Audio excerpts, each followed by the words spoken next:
Araka ny nafantarantsika azy dia tokony tamin'ny omalina natanterahana ny fitsarana ilay karana izay namono ny vadiny vao vita mariazy 7 volana monja moa izy ireo raha tsy evina fohifohy ny tantara. Androany nefa vao nitanterahana izay fitsarana ity lehilahy ity izay nanomboka tamin'ny ray ora tolakandro hatramin'ny 7 ora sasany ariva teo izay fitsarana izay, ary ny didim-pitsarana nafantarana fa voaheloka an-tranomaizana 10 taona ny lehilahy ary andohonitra ihany koa 50 tapitrisa ariary amin'ny ampy 5 taona. Tsy mandihy faritany ireo zany no didy izay navoaka ny fitsarana manoloana ity raharaha ity, ho rahantsika miandalana ihany moa no mety totoin'izay.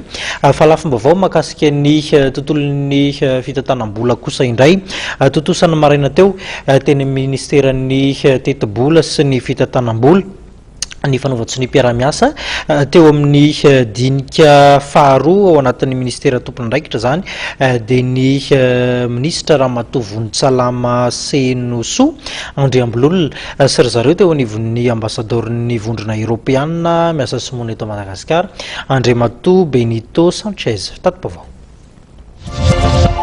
Vola mitentina 3.3 miliara ariary na 5.5 tapitrisa euro no famatsiana arabola entin'ny vondrona Europeana anatanterahana ny fandaran'asa dinika faharoa anampiana ireo fiarahamonim-pirenena. Ka ny maraina teo no totosa izay fanaovan-tsony izay teo amin'ny ministra ny teti-bola sy ny fitantanam-bola sy ny ambasador ny vondrona Europeana eto Madagasikara.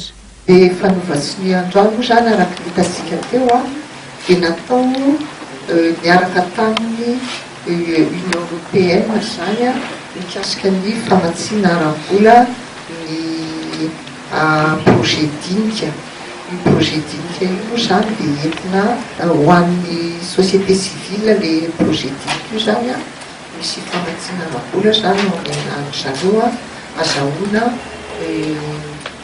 manampy azy zany amin'ny asa ataony ho sehatry ny gouvernance démocratique sy ao misehitry ny développement inclusif zany satria araka fahafantarantsika manana ny anjara asa raisiny ireo société civile ireo zany misy fahantarana asa ataon'izy ireo, misy tetikasa ataon'izy ireo mba azahoana zany mitondra sy mitaiza ny vahoaka zany amin'izany resaka hoe fanehoana ny demokrasia zany sy fanehoana ny fanjakana tsara patana. Ity tetikasa vaovao ity dia vokatry ny fanamafisam-piara-miasa ny vondrona Europeana eo amin'ny fanatanterahana ny 11e FED sy ho tantsorika sy fanampiana ny fiarahamonim-pirenena raha nambaran'ny ambasador ny vondrona Europeana miasa eto Madagasikara.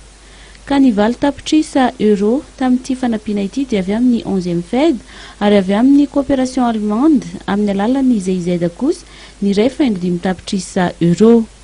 Ny fandaran'asa dinika faharoa dia manamafy ny famahaiza-manao ny vondrona fiarahamonim-pirenena malagasy no mafisin'ny ambasador ny vondrona Europeana ity fa tsy afa-misaraka amin'ny fampandrosoana ny fiarahamonim-pirenena.